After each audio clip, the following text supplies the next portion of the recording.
ماہ نور ربیع الاول اپنی تمام تر رعنائیوں کے ساتھ جلوہ گر ہوا جا رہا ہے، اور ہم حضور نبی رحمت صلی اللہ علیہ وآلہ وسلم کے شمائل پر کچھ باتیں آپ کے سامنے رکھنا چاہ رہے ہیں۔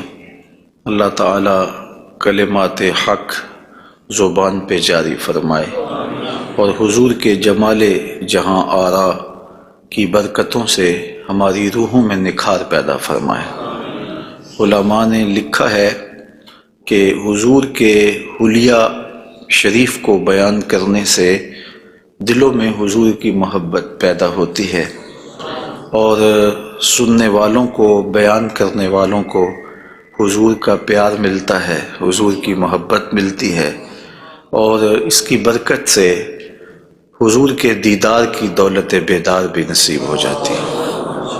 ہماری آرزو ہے کہ ہم آقا و مولا حضور ختم المرتبت صلی اللہ علیہ وآلہ وسلم کے شمائل کا درس سنیں، بیان کریں، ہماری بھی قسمت جاگے، زندگی میں وہ شب بھی آئے کہ آنکھیں بند ہوں اور مقدر جاگ اٹھے، اور میں سو جاؤں یا مصطفیٰ کہتے کہتے، کھلے آنکھ صلی علی کہتے کہتے۔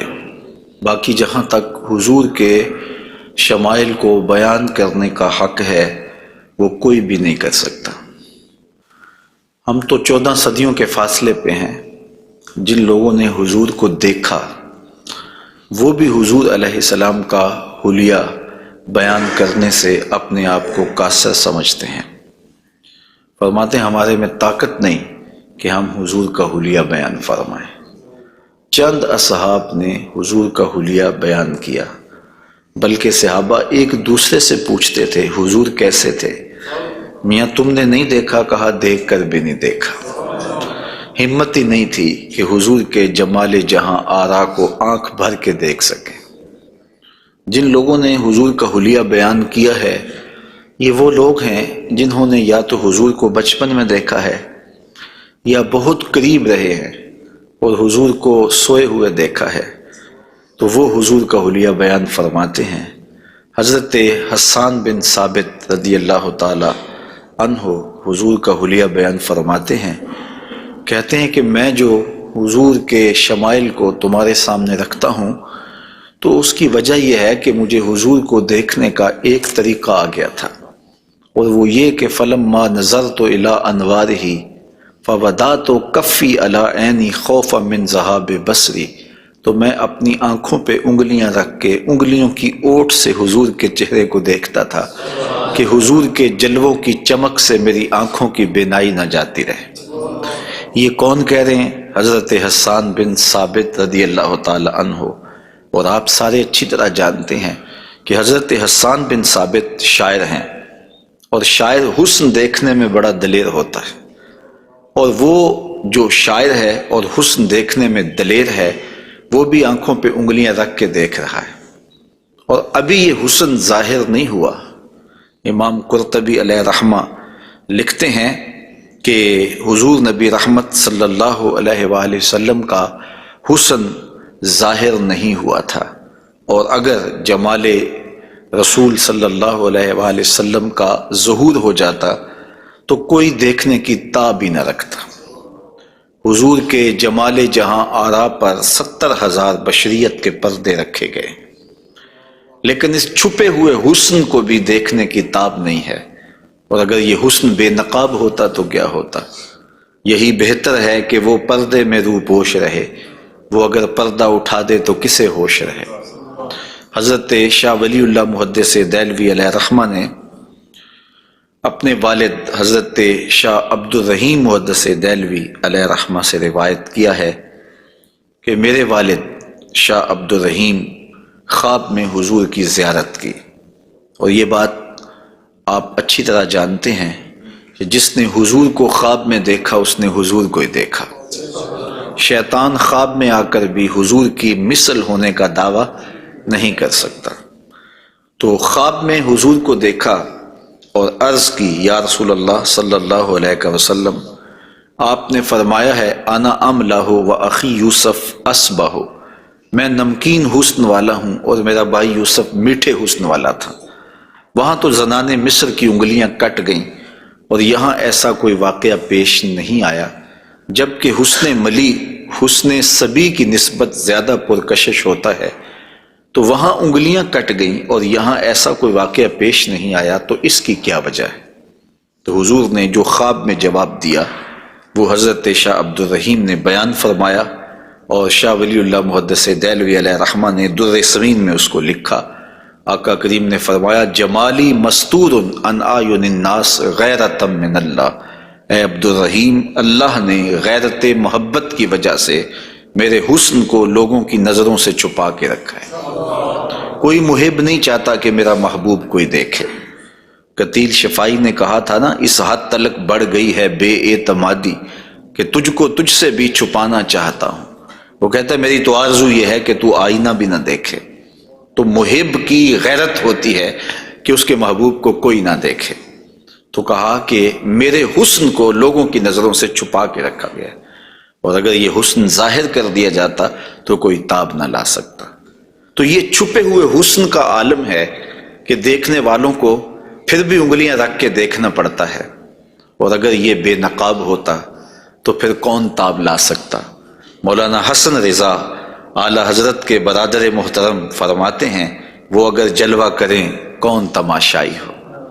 تو یہ وہ حسن ہے کہ جو تمام کا تمام ظاہر نہیں کیا گیا اور لوگوں کی نگاہوں سے پوشیدہ رکھا گیا، لیکن وہ بشریت کے پردوں کی اوٹ سے چھن چھن کے بھی اس قدر تابہ ہے کہ پوری کائنات کے اندر رنگ اسی حسن کے جھلکتے دکھائی دیتے ہیں، اور ہر طرف اسی کے انوار پھیلے ہوئے نظر آتے ہیں۔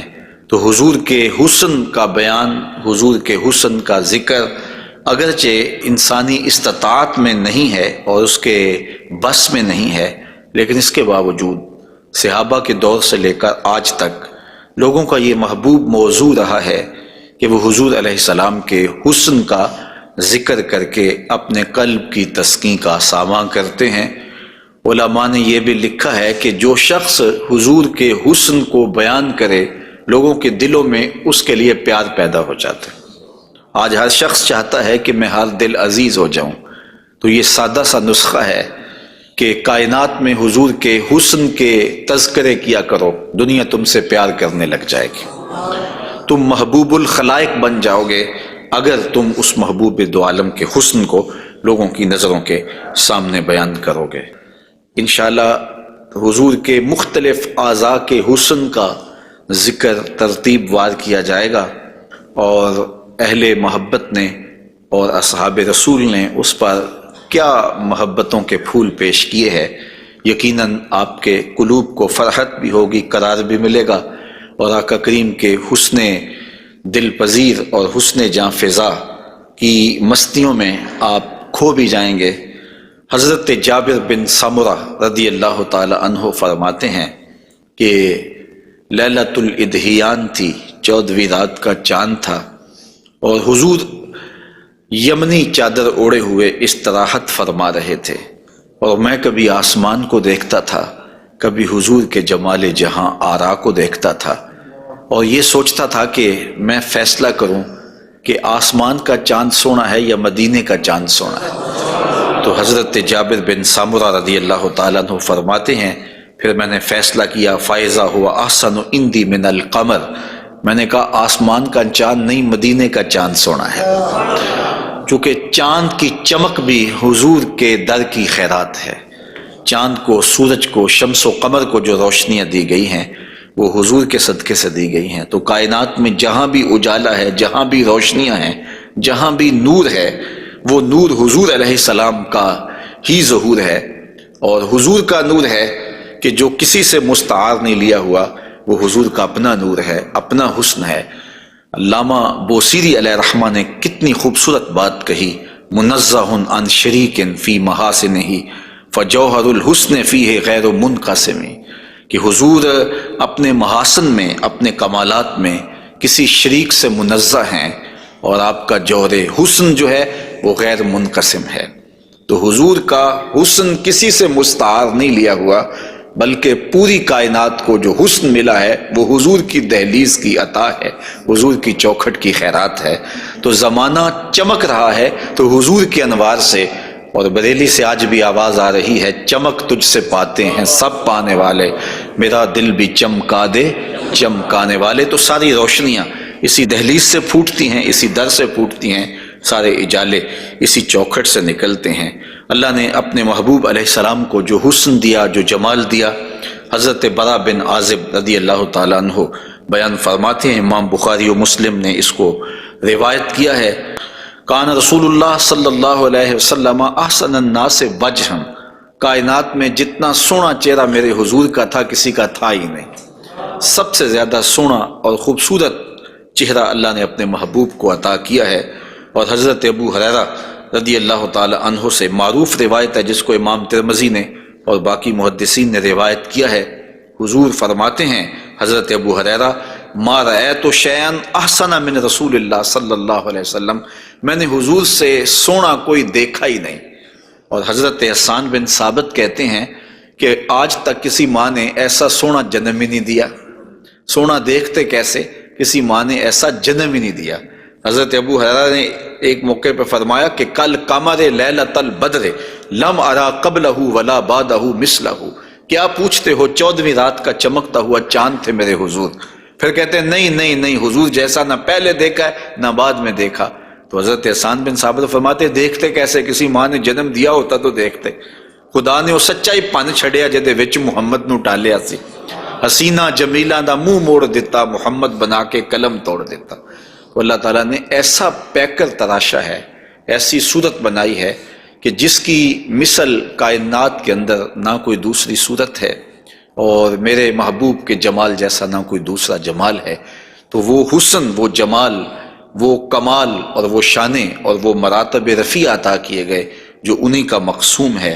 حضور کا پورا جسم انور اور حضور کا وجود مسعود برکتوں سے مالا مال تھا، اور حسن اور جمال کا آئینہ دار تھا۔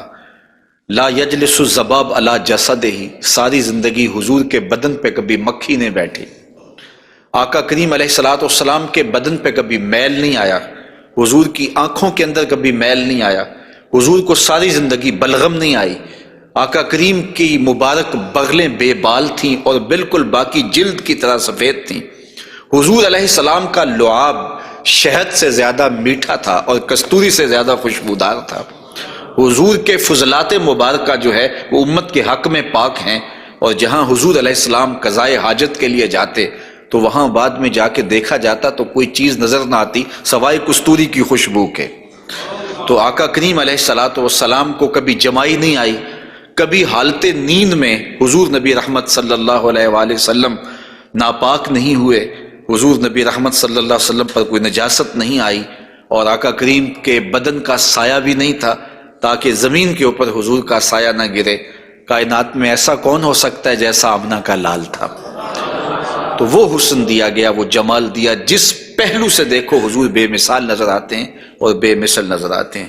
آئیے ہم حضور نبی رحمت صلی اللہ علیہ وآلہ وسلم کے جسم کے حوالے سے پہلے کچھ بات کریں اور پھر حضور کے اعضاء کی طرف چلتے ہیں۔ حضور کا مبارک جسم بے سایہ تھا، اور یہ سایہ نہ چاند کی چاندنی میں دکھائی دیتا تھا اور نہ سورج کی روشنی میں پڑتا تھا۔ حضرت ذکوان رضی اللہ تعالی عنہ روایت کرتے ہیں، فرماتے ہیں کہ ان رسول اللہ صلی اللہ علیہ وسلم لم یکن یرا لہ ظل فی شمس ولا قمر، حضور کا سایہ نہ سورج کی روشنی میں ہوتا تھا اور نہ چاند کی چاندنی میں ہوتا تھا۔ اور حضرت عثمان رضی اللہ تعالی عنہ خلیفہ ثالث رضی اللہ تعالی عنہ اس کی وجہ بیان فرماتے ہیں کہ حضور کا سایہ کیوں نہیں تھا۔ فرماتے ہیں ان اللہ ما اوقع ظلک علی الارض لئلا یدع انسان قدمہ علی ذلک الظل، اللہ تعالیٰ نے محبوب کا سایہ زمین پہ اس لیے نہیں پڑنے دیا کسی انسان کا قدم محبوب کے سائے پہ نہ آ جائے۔ اللہ اکبر۔ لیکن حضرت شیخ احمد مجدد الفسانی علیہ رحمہ نے ایک بڑی خوبصورت بات کہی، اور ہمارے لیے وہ بڑی ٹھنڈک اور بڑی تسکین کا ساماں ہے۔ وہ فرماتے ہیں کہ اورا صلی اللہ علیہ وسلم سایہ نبود، آقا کریم علیہ السلام کا سایہ نہیں تھا، در عالم شہادت، اس عالم شہادت میں حضور کا سایہ نہیں تھا، اور یہ بات ثابت ہے، اور تقریباً تمام مکاتیب فکر کے لوگ، ایک دو مکتبہ فکر کے علاوہ باقی سارے اس بات کو تسلیم کرتے ہیں۔ رشید احمد گنگوہی نے بھی یہ بات لکھی ہے، امداد السلوک کے اندر یہ روایت موجود ہے کہ بتواتر ثابت شد کہ حضرت علی سایہ نہ داشتن۔ وہ کہتے ہیں کہ یہ بات تواتر کے ساتھ ثابت ہے کہ جناب صلی اللہ علیہ وسلم کا سایہ نہیں تھا۔ تو حضرت شیخ فرماتے ہیں کہ عالم شہادت میں حضور کا سایہ نہیں تھا، شیخ احمد مجدد الفسانی۔ کیوں سایہ نہیں تھا؟ فرماتے ہیں سایہ ہر شخص از شخص لطیف تر است، کسی چیز کا سایہ اس شے سے زیادہ لطیف ہوتا ہے، چوں لطیف تر از وے صلی اللہ علیہ وآلہ وسلم در عالم نہ باشد پورا سایہ چہ صورت دارد۔ جب حضور سے لطیف کائنات میں شے ہی کوئی نہیں ہے تو پھر سایہ کیا معنی رکھتا ہے؟ کائنات میں حضور سے لطیف ہے ہی کوئی چیز نہیں ہے، حضور کی مثل عالم امکان میں ممکن ہی نہیں ہے۔ اب مجھے یہ بتائیں کہ جس کا سایہ بھی نہیں تھا اس کا ثانی ہو سکتا ہے؟ تو یہ کون خاکے تراش رہے ہیں؟ کس کے خاکے تراش رہے ہیں؟ خاکے تو خاکیوں کے ہوتے ہیں، جو پیکر نور ہو، جس کا سایہ بھی نہیں ہے اس کے خاکے کیسے ہو سکتے ہیں؟ تو حضور کی مثل تو بزم عالم میں ممکن ہی نہیں ہے۔ اقبال بھی بول پڑے رخ مصطفیٰ ہے وہ آئینہ، کہ اب اس سا دوسرا آئینہ نہ کسی کی بزم خیال میں، نہ دکان آئینہ ساز میں، ممکن ہی نہیں ہے۔ خدا نے وہ سچائی پن چھڑیا جدے وچ محمد نو ڈالیا سے۔ تو آقا کریم علیہ الصلوۃ والسلام کا سایہ نہیں بنایا، اور کائنات کے اندر وہ بے مثل بھی ہیں، وہ بے مثال بھی ہیں۔ تو یارو جس کا سایہ بھی نہیں ہے اس کا ثانی کیسے ہو سکتا ہے؟